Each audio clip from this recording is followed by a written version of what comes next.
Hej, jeg vil gerne fortælle om Siv Jørgensen og hans album Tidens Tern. Siv Jørgensen han er en dansk sanger og sangskriver, som fik sit gennembrud i 1977. Han er sådan kendt for sine satiriske tekster og kritik mod samfundet, hvor hans tekster og sange har sådan en melankolsk underbygning, som sådan undertrykker hans sortsynethed. Hans hidtil mest kendte og anerkendte album er Tidens Tern, som også er blevet indgået i kulturkanonen. Her udtrykker han sådan sin skepsis over for det moderne 80'erne, jubierne og det borgerlige politiske dominans. Og så den første sang, jeg har valgt, det er Costa del Sol, inciterende flamingo, som er skrevet til Jørgensen i 1980. Her handler teksten om rige danske pensionister, der flygter til skattely ved den sydspanske kyst. Og her har han sådan valgt at tage inciterende flamingo med i titlen, og det giver den på en eller anden måde sådan et satirisk præg sådan fra starten af, som så også man kan se igennem hele sangen. Sangen er opbygget med et vers, så et omkvæd, vers, omkvæd, C-stykke, vers, omkvæd, hvilket er meget normalt for både sådan datidens og nutidens pop-rock-sange. Versene er opbygget med 4 verslinjer, og med enderim i 2 linjer. Sådan hedder A, B, C, B.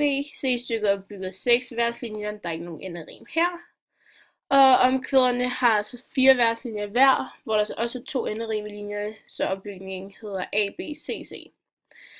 Omkvædet det bliver normalt gentaget sådan i sangen, eller der bliver i hvert fald spillet sådan den samme grundlæggende musik, så man kan sådan høre, hvor man er.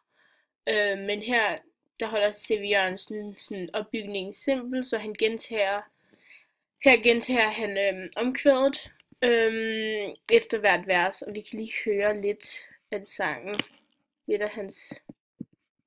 Ja, så forsvinder jeg sydpå til Spanien og mit luksuseksil for at tage mig som min tosse på Costa del Sol, hvor solen den danser.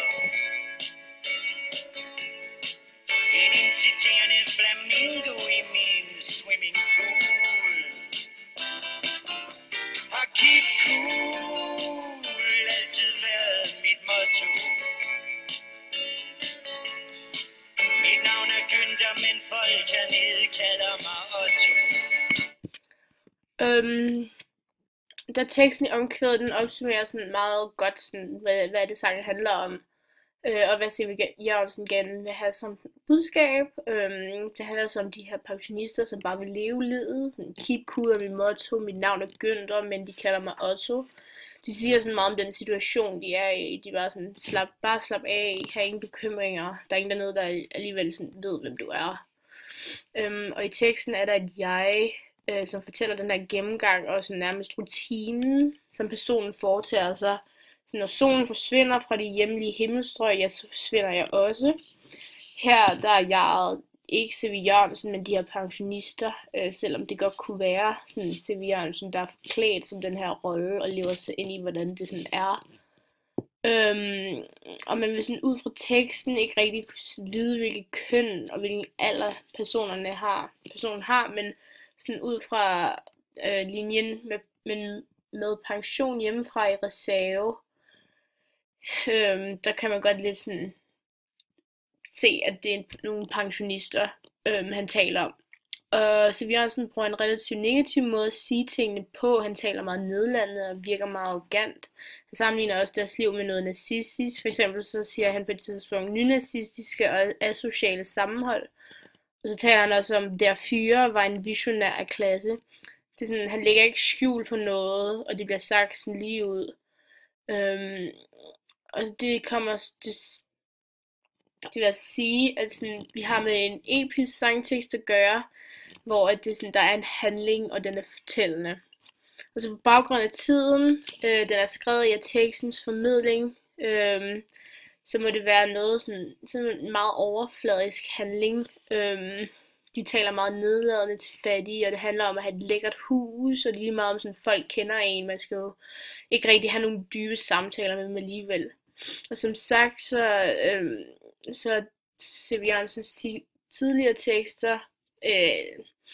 Så som sagt, Siv Jørgensens tekster er rimelig satiriske, og de har normalt en dybere betydning, end hvad der sådan lige fremstår. Og det vil man også sige, den her tekst er, han gør grin med de her yubier og er meget samfundskritisk over for det. Og 80'erne, det var tiden for yubier, og det kan ses i sådan mange af hans sange, også fra det her album, men også sådan, af andre kunstnere, for eksempel TV2, som har den her sang, Rigtige Mænd gider ikke at høre mere vrøvl, hvor de også har sådan en ironisk tilgang til den materielle verden.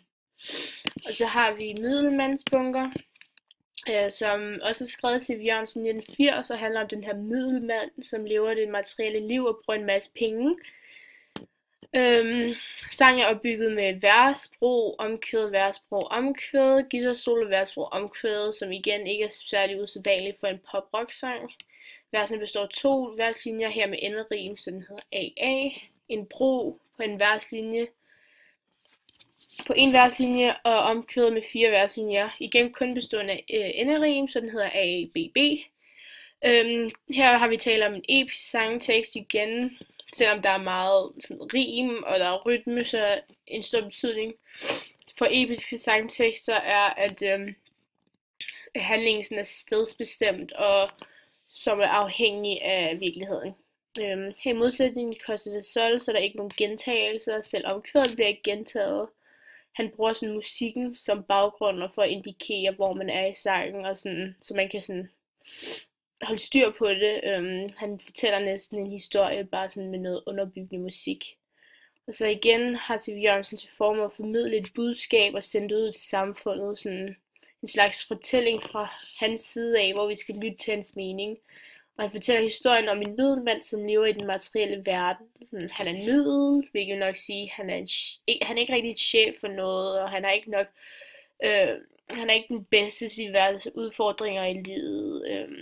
Men han føler selv, at han sådan kan få anerkendelse ved at købe dyre huse og møbler og sådan leve som en anden rig mand ville. Den her mand, som vi ikke kun kan gætte alderen på, lever med sin familie, børn, hund, kone, men sådan, selv hans liv derhjemme med familien, den bliver udstillet på sådan en negativ måde. Han siger på et tidspunkt til en stille død i familiens golde skød, hvilket det lyder ikke som en specielt opkvikkende måde at beskrive sit familieliv på. Og så har vi lidt af andet vers. Andet omkvæd. Og ventetiden slås ihjel med praktisk sans, for detaljer og nuancer er sjældent observant. Der balancerer i en fuldendt harmoni. Midtvejs mellem svage sider til tyranni. Det er sådan som om, at hans eget kød og blod det lyder som sådan en meget overfladisk virkelighed. Og sådan, han er hovedet i huset, og det fungerer fint, når man kigger udefra. Men det virker som om det er en eller anden facade, de har.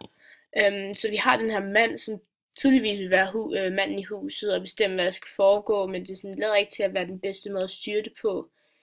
De virker meget lykkelige, sådan, ikke kun familien, men også lidt middelmanden. Han har sådan de her rutiner, han går efter, og nogle gange holder de fest med smarte drinks og Kir Royal for at vise sig.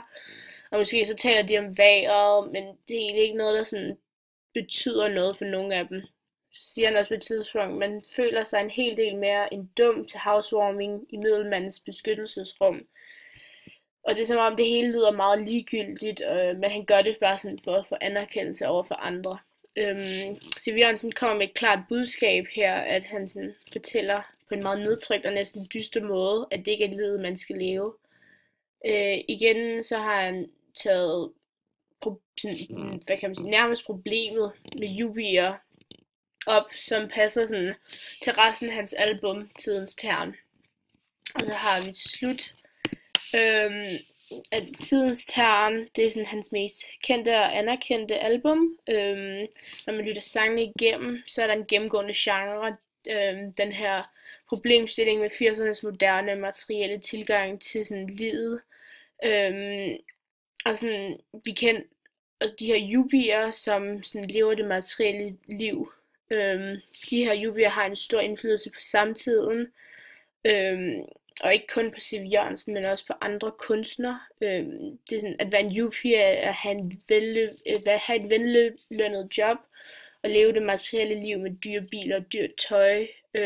Og det blev sådan en stor længsel for mange i Danmark. Og det var ikke kun dem, der sådan havde pengene, men også dem, som egentlig ikke havde kvaliteterne, og hvad der skulle til for at blive en yuppie. De ville gerne leve det liv. Øhm, og det var noget, som sådan irriterede C.V. Jørgensen, og fik ham til at skrive det her album. Og også mange andre kunstnere, som for eksempel TV2.